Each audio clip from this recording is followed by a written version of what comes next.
Setelah membicarakan masalah ini, beberapa petinggi beralih pada topik lain.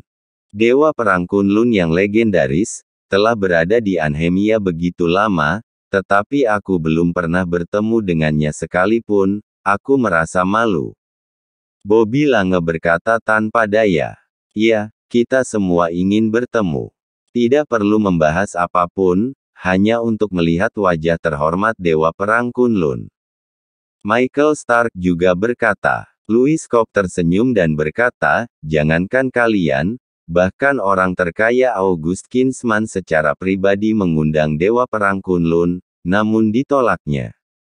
Jason Head juga tertawa terbahak-bahak, kalian mungkin tidak percaya jika aku bilang, aku dengan posisi tertinggi di medan perang Anhemia saja. Sampai saat ini belum pernah melihat Dewa Perang Kunlun, dia pernah ke medan perang Anhemia, mengadakan latihan militer, tanpa melalui persetujuan aku langsung memindahkan Angkatan Darat Pertama.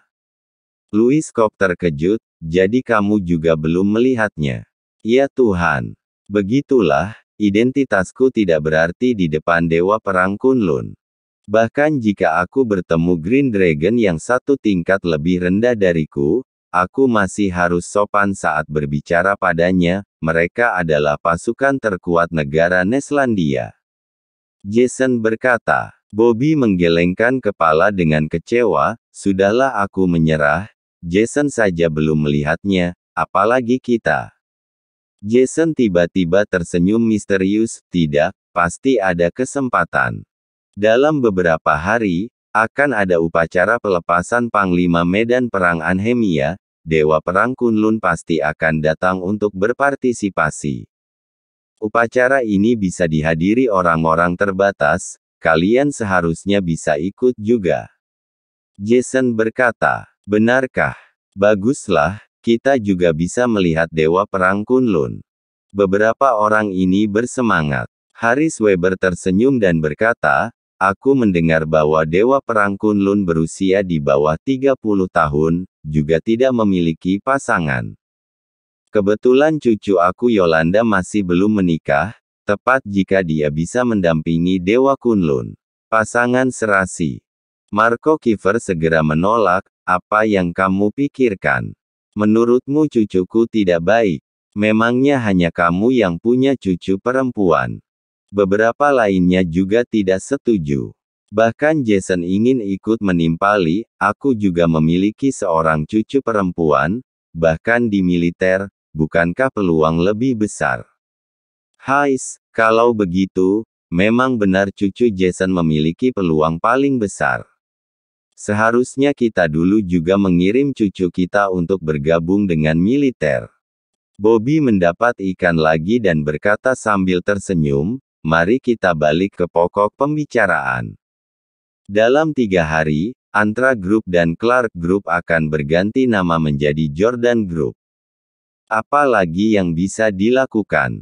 Tentu saja, kita akan menekan Jordan Group ini, agar kita tahu seberapa kuat mereka. Kirana tahu segalanya tentang Jordan Group. Kudengar Killian Day adalah paman Jordan. Tidak heran dia membantu kita melewati masa sulit ini. Apa kamu tahu tentang ini? Kirana bertanya penasaran. Nathan menggelengkan kepalanya, aku tidak tahu Jordan memiliki paman. Nathan hendak tertawa. Orang-orang ini benar-benar asal menebak. Kirin lebih muda 7 atau 8 tahun dari Jordan.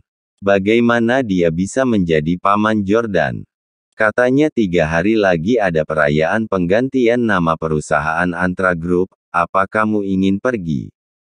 Kirana penasaran dengan perayaan ini namun ia sibuk dengan pendirian perusahaan baru, jadi dia meminta Nathan untuk ke sana dan melihatnya. Oke, aku akan pergi. Tidak perlu Kirana minta pun, Nathan akan berpartisipasi. Nathan berniat untuk membawa Thomas Day dan istrinya untuk berpartisipasi. Dia datang ke area Villa Lakewoods Garden untuk mengunjungi kedua orang tua itu dan memberitahu mereka tentang hal itu. Dalam 3 hari dia akan datang menjemputnya secara langsung. Begitu Nathan meninggalkan area villa, dia bertemu Winona. Winona baru selesai menemani klien untuk melihat-lihat villa. Aku baru saja pulang kerja. Jika kamu ada waktu, aku akan mentraktirmu makan malam. Winona tersenyum. Mengingat keadaan darurat terakhir, Nathan berjanji untuk menebusnya. Oke, mari kita pergi makan malam, tapi aku yang traktir, kata Nathan. Nathan tadi datang diantar, tidak membawa mobil. Jadi hanya bisa ikut mobil Winona. Winona memesan tempat pada restoran. Restoran Asia kelas atas, memberlakukan sistem keanggotaan. Anda tidak dapat memesan makanan tanpa anggota. Maaf, Nona Winona, semua ruangan telah dipesan, hanya ada aula yang masih ada meja kosong. Pelayan memberitahu Winona tanpa daya. Winona langsung memandang Nathan dan meminta pendapatnya. Aula juga tidak apa-apa. Nathan mengangguk. Akhirnya mereka berdua duduk di kursi dekat jendela. Winona sering berkunjung ke sini. Dia mengetahui selera Nathan dan memesan beberapa hidangan kesukaan Nathan. Nathan makan dengan lahap. Kak Winona, terdengar suara terkejut. Dua pria dengan setelah jas dan berdasi berdiri di samping mereka, salah satu dari mereka berekspresi terkejut. Nathan merasa sedikit familiar dengan pria ini. Aku teringat. Itu adalah Jasper, adik kelas di sekolah menengah. Jasper lulus dari jurusan keuangan Universitas Provinsi South Memphis. Sebenarnya, dengan kemampuannya, dia tidak dapat masuk ke Antra Group, tetapi Nathan mengingat mereka di sekolah yang sama maka merekrutnya secara khusus. Setelah insiden Nathan, Jasper tampak netral, tetapi sebenarnya berada di pihak Jet Thompson. Winona sangat kesal dengan adik kelas ini. Karena terus mengejarnya. Terutama setelah dia mendapatkan kedudukan di Antra Group, dia berpikir bahwa dia layak untuk Winona. Kak Winona, izinkan aku memperkenalkan padamu, ini adalah manajer David dari Core Master Group. Kami sedang mendiskusikan proyek senilai 100 miliar dolar. Jasper memperkenalkan seorang manajer berbadan besar bernama David di sebelahnya. Manajer David melihat Winona. Tatapan serakah melintas di matanya. Jasper tiba-tiba melihat Nathan. Dia tertegun untuk waktu yang lama, dan tanpa sadar berkata, Tuan Nat. Tidak, Nathan juga ada di sini. Menurutnya, Nathan hari ini tidak pantas dipanggil, Tuan Nathan, atau Kak Nathan. Dia tidak memenuhi syarat. Ya, ternyata kamu masih bisa mengenaliku. Nathan tersenyum. Jasper bisa dianggap sebagai setengah pengkhianat. Ada banyak pengkhianat seperti dia di Antra Group. Dengan pergantian nama perusahaan ini, dia ingin membersihkan divisi lama dari Antra Group. Sudah lama sejak Antra Group diambil kembali, tetapi rayap-rayap ini masih ada. Haha, tentu saja bisa mengenalinya. Betapa kerennya kamu saat itu. Ketika aku pertama kali bergabung dengan perusahaan, aku bekerja untukmu sebagai sopir dan petugas parkir. Jasper mengingat kejadian tahun itu dengan jelas.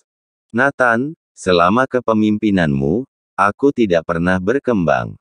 Kamu sepertinya tidak pernah memikirkan saudaramu ini, dan membiarkanku melakukan pekerjaan kotor dan kasar. Setelah kamu pergi, posisiku melonjak. Setelah diberikan tugas penting, aku dapat menunjukkan kemampuanku. Aku sekarang adalah wakil direktur Departemen Pemasaran. Jasper menunjuk Nathan dan berkata, sayangnya, aku berada di posisi tinggi, tetapi kamu bukan lagi bosku. Sekarang statusmu hanya cocok untuk menyeka sepatuku. Nathan dan Winona saling memandang. Keduanya tertawa. Nathan tersenyum dan berkata, aku sudah mengecewakanmu, aku sekarang masih bosmu. Ketika Nathan mengatakan ini, Jasper tercengang. Setelah sadar dia mencibir, Nathan, lelucon macam apa yang kamu buat? Atasanku adalah Carson, Direktur Departemen Pemasaran, dan pemimpin departemenku adalah Tuan Kilian, yang baru saja mengakuisisi Antra Group. Apa hubungan denganmu? Nathan tidak berbicara, hanya menatapnya dengan senyum di sudut mulutnya. Ekspresi Jasper berubah, dengan senyum mengejek, Nathan, jangan bilang bahwa kamu adalah Tuan Kilian yang misterius, kan? Jangan berhalusinasi, Antra Group saat ini tidak ada hubungannya denganmu. Belum lagi nama itu akan segera diubah, jadi tetap tidak ada hubungannya denganmu.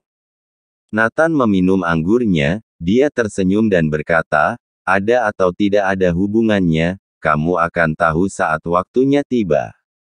Jasper berhenti berbicara dengan Nathan, tetapi memandang Winona, Kak Winona, bagaimana kamu bisa bergaul dengannya?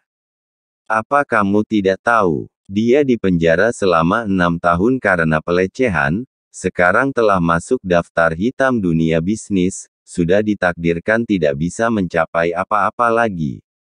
Selain itu, dia sudah menikah, tapi masih mengganggumu, pasti ada maksud tertentu, kamu tidak boleh tertipu. Bila jatuh ke tangan bajingan seperti dia, kamu sudah terlambat untuk menyesalinya. Jasper tampak khawatir. Manajer David di sebelahnya membantu, ya, Nona Winona memiliki karir yang sukses, muda dan cantik. Kamu harus segera menemukan pria yang baik untuk dinikahi, jika tidak, kamu akan dilecehkan para bajingan ini. Saudara Jasper ini masih muda dengan masa depan menjanjikan, sangat cocok untuk Nona Winona. Wajah Winona dingin, maaf, kalian tidak perlu ikut campur urusanku. Selain itu, aku pikir Nathan sangat baik, malam ini dia yang mengundangku untuk makan malam. Jasper tiba-tiba tertawa, Kak Winona, apa kamu tidak salah? Nathan mengundangmu makan malam. Hidangan yang kalian pesan semua khas restoran ini, setidaknya ada 20 jutaan, kan? Dengan apa dia membayarnya? Itu bukan urusanmu. Winona sangat marah. Jasper dan manajer David hanya bisa pergi dengan marah. Setelah itu, Nathan dan Winona pergi. Jasper segera mengikuti. Apa? Si brengsek ini bahkan tidak punya mobil. Masih nebeng di mobil Winona. Jasper mengutuk dengan marah. Manajer David merasa tidak adil, saudara Jasper, ini hanya pendapatku, tapi kamu tidak sebanding dengan seorang tahanan. Jasper meninju dinding dengan keras, orang ini licik, aku harus menemukan cara untuk memberinya pelajaran. Oh iya, sudah ada. Mata Jasper tiba-tiba bersinar. 2 hari berikutnya, Antra Group sedang mempersiapkan seremoni pergantian nama, berita ini semakin digembar-gemborkan. Selama bertahun-tahun baru ini satu-satunya yang dapat mengancam kamar dagang Anhemia. Sehari sebelum seremoni, Nathan menerima panggilan telepon yang tidak dikenal, setelah terhubung, ternyata dari Jasper. Pemimpin lama, apa kabar? Yang mengejutkan Nathan adalah bahwa Jasper sangat sopan. Pemimpin, aku ingin memberitahu Anda kabar baik. Setelah pergantian nama Antra Group besok, gaji dan tunjangan semua karyawan Antra Group akan meningkat antara 20% dan 40%, dan bawahan lama Anda umumnya akan menerima kenaikan 30%. Kami memutuskan untuk mengadakan perjamuan untuk berterima kasih pada Anda. Anda jangan menolak. Anda adalah pemeran utama perjamuan terima kasih malam ini. Semua pegawai lamamu ingin bertemu denganmu. Nathan memikirkan sesuatu, senyum muncul di sudut mulutnya. Oke, aku akan pergi. Dia setuju. Kalau begitu aku sangat menantikannya. Di malam hari, di ruangan terbesar restoran Galaxy Dynasty, belasan eksekutif senior Antra Group berkumpul untuk mengadakan perjamuan terima kasih. Di meja penyajian terbaris puluhan botol sampanye. Para eksekutif ini semuanya adalah mantan pegawai Nathan. Sejak Jet Thompson menghilang, posisi wakil presiden direktur diambil alih oleh Wanda. Wanda dulunya adalah sekretaris pribadi Nathan, seorang elit yang dipilih oleh Nathan dari ribuan orang. Kemampuannya sangat kuat, sehingga bisa mencapai wakil presiden direktur. Wanita ini beberapa kali menggoda Nathan, juga menggunakan media untuk menyebarkan desas-desus tentang perselingkuhan dia dan Nathan, yang hampir memutuskan hubungan antara Kirana dan Nathan. Kemudian, setelah Nathan mengetahui ini, jabatannya diturunkan hingga ke posisi pemula. Wanita ini masih menyimpan dendam. Dia ikut andil dalam kebangkrutan perusahaan Kirana. Sebenarnya untuk statusnya saat ini, dia sama sekali tidak tertarik pada Nathan. Tetapi Jasper mengatakan bahwa jika dia memiliki kesempatan untuk mempermalukan dan menginjak-injak Nathan, akhirnya dia menyetujui untuk datang. Dia hanya ingin melihat seperti apa sekarang pria yang dulunya memiliki posisi tertinggi di atas. Mereka yang hadir adalah Carson manajer pemasaran, Tiffany manajer humas, Janus manajer hukum, Yudi manajer personalia, dan lainnya. Orang-orang ini dulunya adalah anak buah yang dilatih khusus oleh Nathan. Artinya, pada masa pemerintahan Nathan, orang-orang ini melalui pelatihan panjang dari tingkat bawah, dan tidak naik jabatan dengan cepat. Tetapi mereka tidak mengerti maksud baik Nathan. Mereka semua merasa kurang dihargai, merasa Nathan dengan sengaja menekan dan tidak mempercayakan mereka untuk tugas-tugas penting. Semua orang menyimpan dendam terhadap Nathan. Oleh karena itu, ketika Nathan dipenjara akibat insiden itu, orang-orang ini segera berkhianat dan berpaling ke keluarga Clark dan keluarga Garrett. Dan untuk pegawai setia Nathan, ada yang hingga merenggut nyawa maupun dipaksa untuk pergi. Carson dan yang lainnya memiliki kemampuan yang kuat, sekarang mereka semua mempunyai posisi tinggi. Sampai sekarang, mereka tidak berterima kasih atas kebaikan Nathan, tetapi merasa bahwa Nathan telah menekan mereka. Kebencian terhadap Nathan sangat besar. Apalagi saat Nathan pergi, mereka mendapat gaji tinggi dan menjadi eksekutif. Ini semua salah Nathan. Nathan hampir menghancurkan hidup mereka. Singkatnya, pada masa kepemimpinan Nathan orang-orang ini tidak dikenal. Tapi setelah Nathan pergi, satu persatu dari mereka mempunyai gaji tahunan 1 miliar, dan mendapat posisi tertinggi. Mereka sering berkata, terima kasih karena Nathan telah masuk penjara. Apa sudah datang? Semua orang menunggu dengan cemas. Gaya kepemimpinan Nathan dan Jordan ketat, dulu mereka bahkan tidak berani menatap langsung ke Nathan. Nathan yang agung seperti dewa ini sekarang telah menjadi rakyat biasa. Mereka sangat menantikan untuk melihat penampilan Nathan sekarang. Terutama ingin menginjak Nathan. Pasti sangat memuaskan. Oh, pemimpin lama kita ada di sini. Jasper berkata sambil tersenyum. Di belakangnya, Nathan datang. Dengan tangan di belakang punggung, dia tampak tenang. Dia bahkan memancarkan aura keagungan. Membuat orang-orang yang hadir hampir tidak dapat bernafas.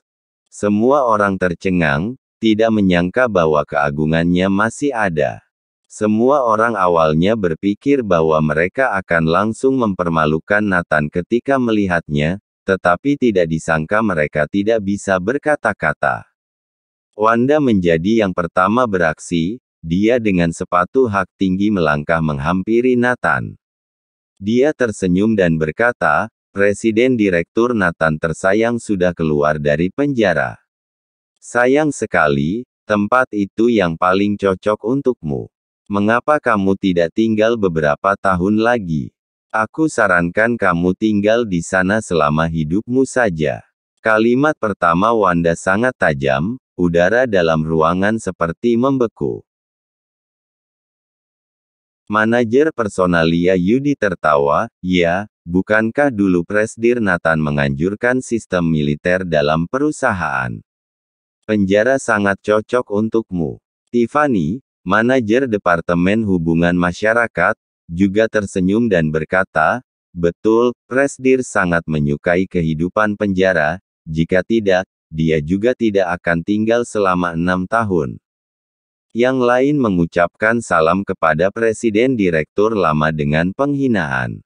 Silakan Presdir Nathan tersayang. Wanda tersenyum. Nathan memasuki ruangan dan melihat didekorasi secara khusus.